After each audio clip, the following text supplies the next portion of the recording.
As I'm sure you're aware, there's always two types of people for pretty much everything. And when it comes to making Venus or Aphrodite archetype stronger, one type is all for it. How can I do it? When do I begin? And then there's another type that needs to be convinced. And I have to admit, I belong to the second type.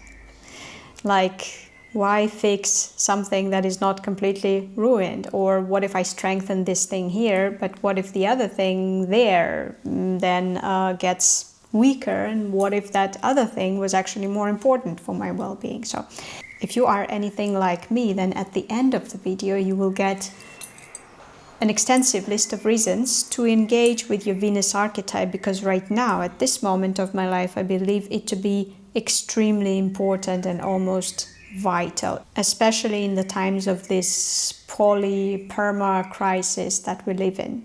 I am Nadia, the astrologer, for people who do not believe in astrology, but who love the idea of strengthening their Venus archetype through travel, or possibly for people who just love to travel and are always on the lookout for new destinations, and who also think it's fun if the next one will come from astrology. Now, a side note for complete beginners, the Venus I'm talking about can be calculated based on your date and time and location of birth, and it has nothing to do with your zodiac sign. So you can be a Gemini with your Venus in Leo or Aries or Gemini, whatever. The point is that everyone has a Venus in their natal chart, and this Venus has a sign, a house, the aspects it's making to other planets. And all of this is giving your Venus certain qualities, including but not limited to strength and influence. And it is exactly strength and influence that we are playing with when we move or travel to Venus strong locations. So imagine that you, as a person on Earth, observe the trajectories of Sun and Moon that are rising and setting, and Venus does pretty much the same thing. It rises, ascends, becomes visible to this person here, then it reaches the zenith, the highest point it can reach, then it goes down and at some point disappears behind the horizon, and then there's also the lowest point it can reach, which is called the nadir, or the IC in astrology. So if you were born at the moment when, in relation to where you were standing, Venus was rising, setting at the highest or at the lowest point, then in your chart and in your life, Venus is extremely powerful and influential. You attract more Venusian things, you provide more Venusian things, your life in general is more about those Venusian topics. So far, so good. If you're one of those lucky ones, then Venus is strong with you. What if you're not? Then there's a thing that's called a relocation chart that you would probably want to look at. It is a natal chart that you would have had you been born in a different location, but at the very same moment in time. Now, logically, there are locations where, had you been born at the same moment in time, Venus was rising at the highest point, setting, or at the lowest point. So if you travel or move to those geographical locations, then in addition to your natal chart that remains with you forever, you also get a relocation chart where Venus is then stronger and more influential. And if you only spend a week at this location, well, that would be a more Venusian week. You will pay more attention to beauty, you will feel more attraction, more appetite for the beautiful and the romantic and creative and erotic aspects of life. You may attract more of that, but you may also possibly provide more of that. And yes, you may meet someone, or you may be more in love with the person with whom you are holidaying, which is a great scenario. But if you move there, then this increased attention to all things Venusian may lead to some permanent changes, may shape your life in a different way, may give you sustainable habits that make living a beautiful, pleasurable, creative, romantic life easier. So how do you find those places? You do it with the help of a tool that's called astrocartography. I use the one that comes with my astrology software that's called Time Passages. That's the one I use for my consultations. I cast a natal chart of a person and then I just make a map for it. This is how the map looks like. It's a lot of lines. That's my map, by the way, and now I'm going to show you my Venus lines. There's always two vertical ones that on a globe would just be one line, and then there is one sinusoid shaped one that can also be divided into two segments. Here they are. So apart from territories that are super in the north or in the south, this is accurate, and cities or just places near this line are the places where my natal Venus is either appearing, ascending, or disappearing, descending, or in the Zenith point or in a Nadir point. Near all of these Venus lines, my Venus is strong, but in a different way. So if you travel to a place where your Venus is ascending, appearing, then Venusian energy would be the energy that people feel when they meet you in person. It's the vibe that you give off when you communicate with other people face to face. Venus here means that your presence becomes more magnetic, more seductive, more charming and appealing, sometimes even without you trying. People may approach you with more warmth, offer compliments, seek your company, but they may also expect more charm and grace and kindness from you. So you become like a representative of Venus, and that's great for anything that involves first impressions, dates, personal branding, or just walking through life being more adored. But fair warning, you may also be cast in a Venus role even when you're not in the mood. So sometimes it may feel empowering if this is your thing. Sometimes, especially if you are more introverted and a recluse, this may feel like people expect too much from you. Now, if you move to somewhere where Venus is in the zenith, in the highest point, astrologically it's called the MC. This point governs how you are known publicly. This is your career, your reputation, the most official role that people know you in.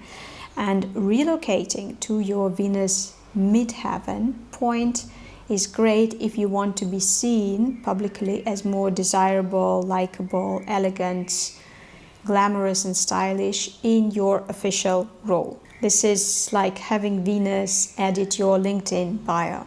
It is not necessarily about personal seduction. It's more about the appeal of your role, your brand, your contribution. And it is amazing for people who are professionally involved in Venusian fields like art, fashion, pleasure, mating, harmony, aesthetics. Or it's also good for anyone who wants their public presence to have more grace, charm, more soft power.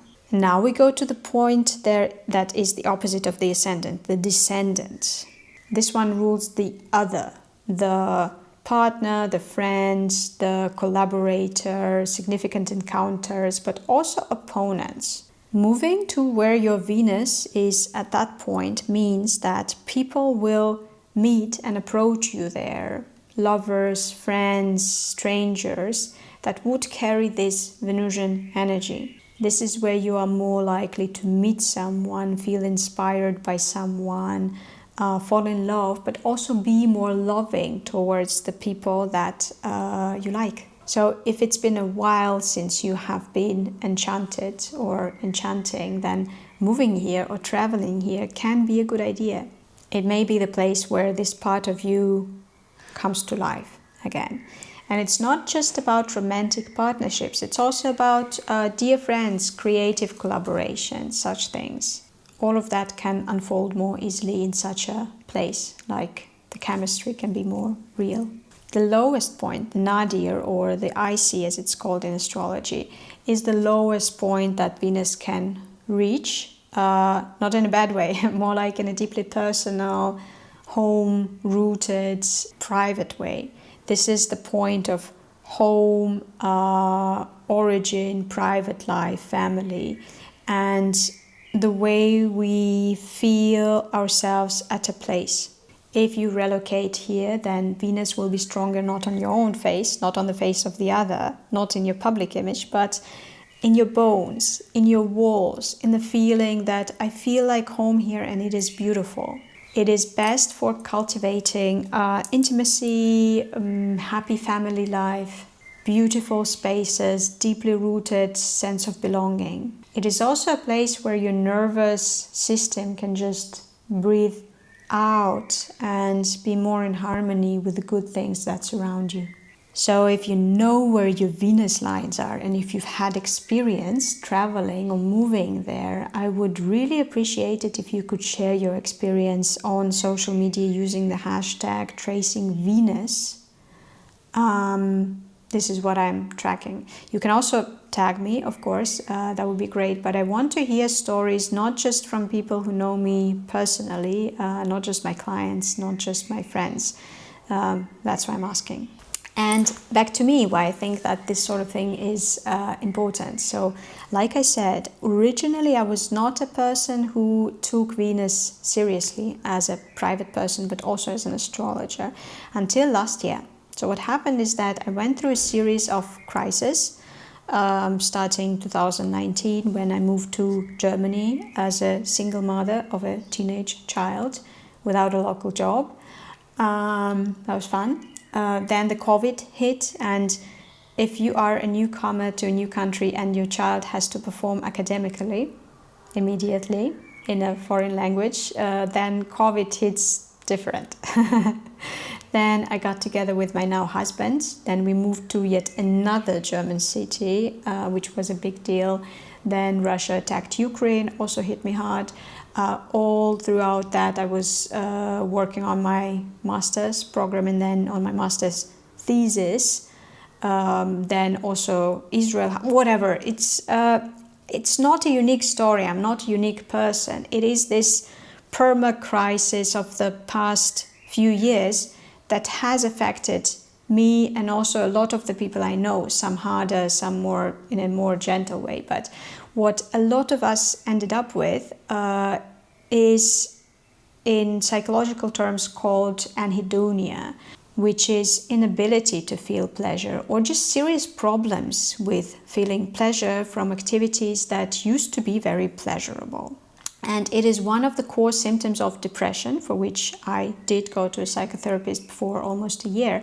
But the thing is that even after you have bounced back, some critical skills and habits of enjoyment and desire and creativity and taste and eroticism and ease are just lost. And they can only be restored with intentional efforts over a long period of time, which is what I'm doing this year.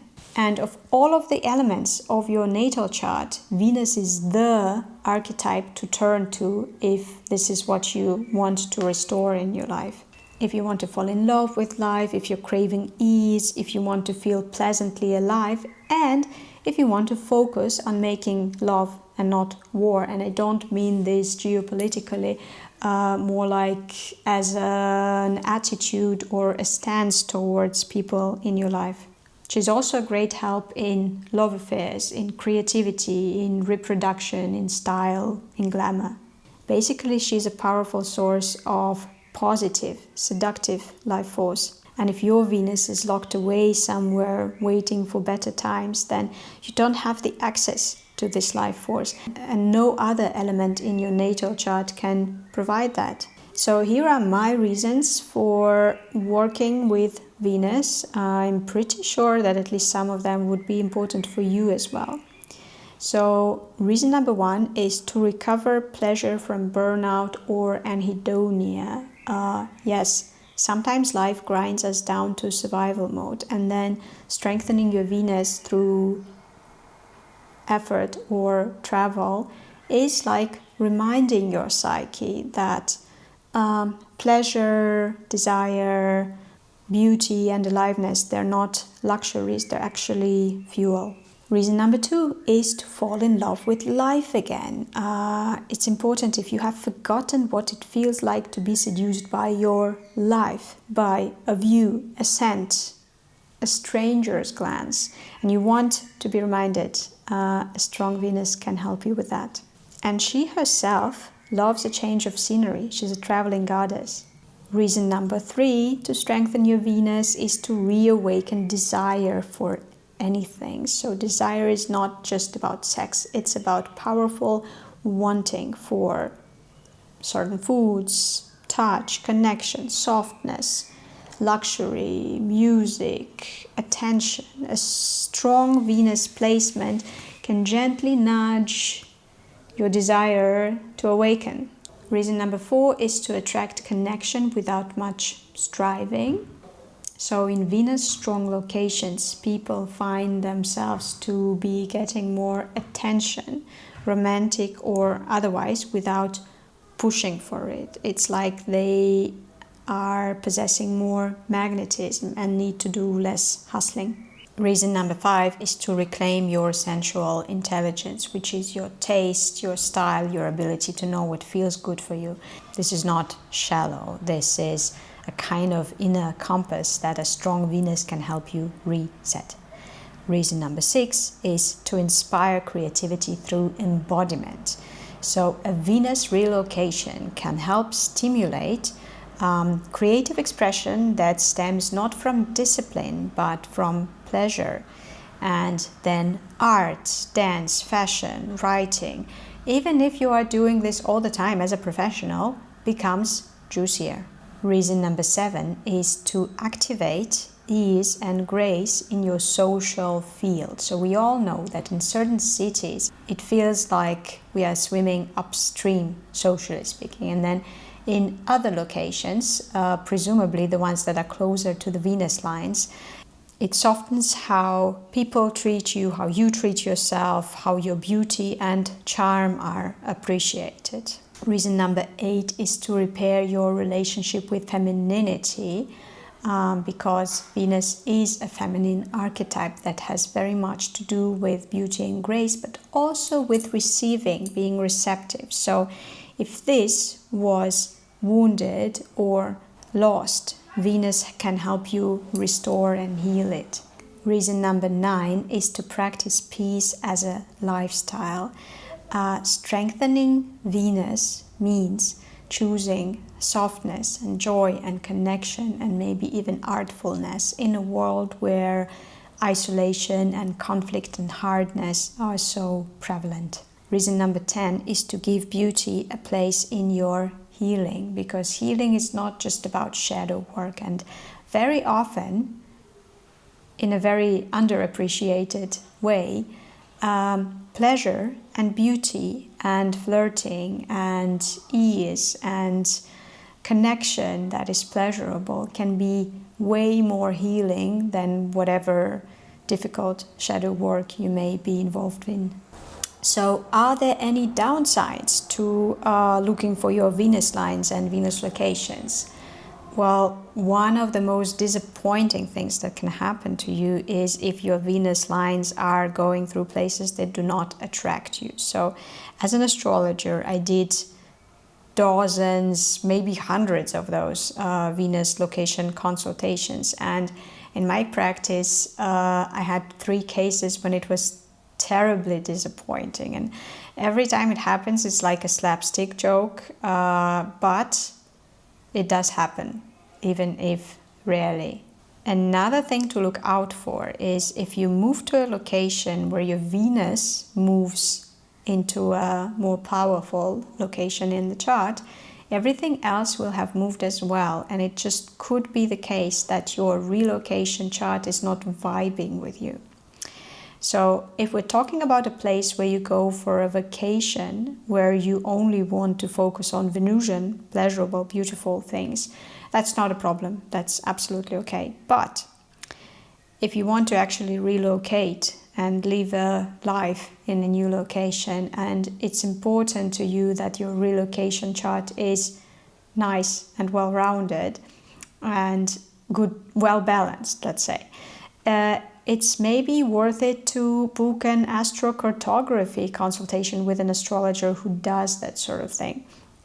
I did relatively a lot of that, primarily because I grew up in Russia and Ukraine, and because people from those countries have been moving around a lot in the past years and were not always super happy with their first new country of choice. But do shop around. And finally, speaking of downsides, if you are just bad with all things Venusian, like pleasures and ease and romance, that is to say, if those things are the source of problems in your life, then maybe it's better to first fix that with a psychotherapist or a coach or on your own, and only then make those things even stronger by moving to a more Venus strong location. So if you are already interested in your Venus strong locations and you want to know yours, what do you do? Well, for my Russian speaking clients, I do a report that's called Tracing Venus, and where I not only give them their locations where Venus is stronger for them in those 4 different ways, but I also write about Venus in their charts in general, what it's like, how to approach it, how to strengthen this archetype, even without travel. So if you read English, the report is available. I'll give a link in the video description. If you want it in English, it's also doable, but maybe if more people ask, so write me a message. We can also do a live consultation where I look at the actual relocation charts for different locations, and that is more thorough and kind of more fun, but of course also more expensive. So anyway, now you know that everyone has Venus lines crossing the globe in different ways, that there are locations where their Venus can be stronger in 4 different ways, and you know what to expect from those locations in general, but also specifically to those 4 points in your natal chart. I also recommend getting more in touch with the Venus archetype within you, possibly by studying the Venus in your natal chart, or working with a Jungian analyst, also a possibility, or by cultivating Venusian attitudes and practices in your life, irrespective of what your Venus is doing in your natal chart. I will also give you a link to the video where I talk about 3 other female goddess archetypes that can hijack your efforts to living life in a more Venusian way. I'll also leave the link in the video description. And I'm not sure I managed to convey it convincingly, but Venus work may feel frivolous, especially in a serious time like this, but it's absolutely vital if we want people we love, and hopefully that includes ourselves, to be less depressed and less burnt out and more infectiously in love with life. Then we all need to become more Venusian. And if you need to travel to get your groove back, then so be it. We want you with your groove back. You deserve to have your groove back. That's it. That's the end of the video. So strengthen your Venus, and see you in the next videos.